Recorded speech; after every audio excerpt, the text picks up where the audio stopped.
السلام علیکم ورحمۃ اللہ وبرکاتہ۔ میں حکیم سید حبیب اللہ شاہ بخاری دعاخانہ ٹیکسلا کینٹ سے آپ کی خدمت میں حاضر ہوں۔ آج ہم بات کریں گے لوت پٹھانی کے بارے میں۔ یہ ایک درخت کی چھال ہے جو کہ سرخ مائل پر سفیدی ہوتی ہے۔ یہ چھال ہی دعا کے طور پر مستعمل ہے اور پنسار کی دکان سے یہ آسانی سے دستیاب ہے اور مل جاتی ہے۔ اس کو انگلش کے اندر لود ٹری کہا جاتا ہے اور اسی طرح اسے لودرا کے نام سے بھی پکارا جاتا ہے اور لود گجراتی کے نام سے بھی اس کو پکارتے ہیں۔ یہ پہاڑوں پر پیدا ہونے والا ایک درخت ہوتا ہے جس کی بلندی 30 سے 40 فٹ تک ہوتی ہے۔ یہ ہندوستان کے اکثر مقامات پر مختلف حصوں میں یہ پایا جاتا ہے۔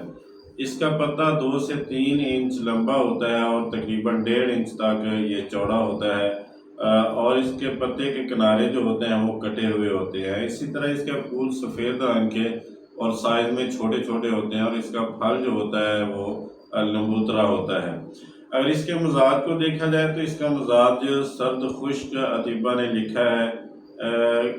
اس کے افعال و استعمال کو دیکھا جائے تو اس کی قابض خصوصیت کی وجہ سے اسے بہت سارے امراض کے اندر استعمال کیا جاتا ہے۔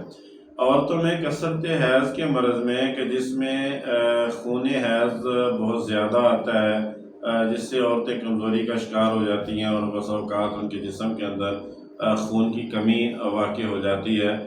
کثرت حیض کو دور کرنے کے لیے اسے کھلایا جاتا ہے اور اسی طرح خونی اسہال ایسے پیچش جن کے ساتھ خون آنا شروع ہو جاتا ہے ان کو بند کرنے کے لیے بھی لوت پٹھانی کا استعمال کیا جاتا ہے۔ اسی طرح بواسیری اسہال کے اندر یعنی بوجہ بواسیر جو اسہال لاحق ہو جاتے ہیں ان کے لیے بھی لوت پٹھانی کا استعمال جو ہے مفید ثابت ہوتا ہے۔ بواسیری خون کو بند کرنے کے لیے بھی اس لوت پٹھانی کا استعمال کیا جاتا ہے۔ اسی طرح عورتوں میں ورم رحم کے لیے یعنی کہ بچہ دانی کی سوجن کے لیے بھی اس کو استعمال کیا جاتا ہے، اس میں یہ فائدہ مند ثابت ہوتی ہے۔ عورتوں کا ایک مرض ہوتا ہے جس کو سیلان الرحم یا لیکوریا کہتے ہیں، اس میں بھی لوت پٹھانی کا استعمال جو ہے وہ مفید ثابت ہوتا ہے۔ مردوں میں تقویت باء کے لیے اس کو معجونوں کی شکل میں یا پاؤڈر کی شکل میں صفوف کی شکل میں استعمال کیا جاتا ہے۔ اسی طرح جریان منی کے مرض کے اندر بھی اس کا استعمال عام ہے۔ یہ جریان منی کے مریضوں کے لیے مفید ثابت ہوتا ہے۔ دانتوں کو مضبوط کرنے کے لیے اور مسوڑوں سے خون کو بند کرنے کے لیے، اسی طرح مسوڑوں کی سوجن وغیرہ کے لیے لوت پٹھانی کو صفوف بنا کر بطور منجن استعمال کروایا جاتا ہے اور بسا اوقات اس کو پانی کے اندر پکا کر اس پانی سے کلیاں کروائی جاتی ہیں جس سے دانت بھی مضبوط ہوتے ہیں، مسوڑوں سے خون آنا بند ہو جاتا ہے اور اسی طرح مسوڑوں کے اندر جو سوزش وغیرہ ہو جاتی ہے نا اس سے آرام آ جاتا ہے۔ عورتوں میں تقویت رحم کے لیے بھی اس کا استعمال کروایا جاتا ہے جو بہت زیادہ مفید ثابت ہوتا ہے۔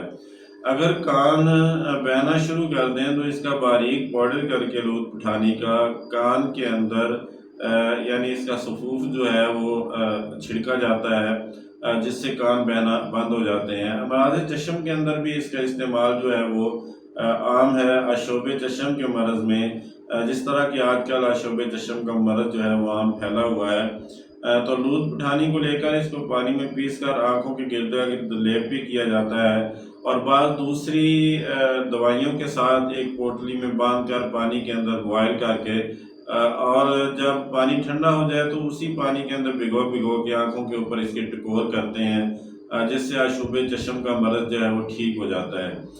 اب آتے ہیں اس کی مقدار خوراک کی طرف کہ اس کا کتنا ہم استعمال کر سکتے ہیں۔ تو اس کی جو مقدار خوراک ہوتی ہے وہ 1 ماشا سے لے کر 3 ماشا تک اس کو استعمال کیا جاتا ہے۔ جتنی بھی امراض کا میں نے ذکر کیا ہے ان امراض کے اندر اس کا بڑا کامیاب استعمال کروایا جاتا ہے اور اللہ تعالیٰ نے اس کے اندر ایک خاصیت رکھی ہے کہ ان امراض کے اندر یہ بہت زیادہ مفید ثابت ہوتی ہے۔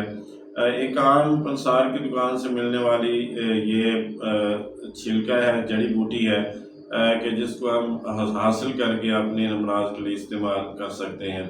یہ جتنی بھی ویڈیوز ہیں یہ فائدہ عام کے لیے بنائی جاتی ہیں۔ میں دوستوں اب آپ سے گزارش کروں گا کہ میرے یوٹیوب چینل کو سبسکرائب کریں، لائک اور شیئر کریں اور بیل آئیکن کو دبا دیں تاکہ ہر نئی آنے والی ویڈیو آپ تک پہنچ جائے اور آپ اس سے استفادہ کر سکیں۔ اللہ میرا اور آپ کا حامی و ناصر ہو۔ السلام علیکم ورحمۃ اللہ وبرکاتہ۔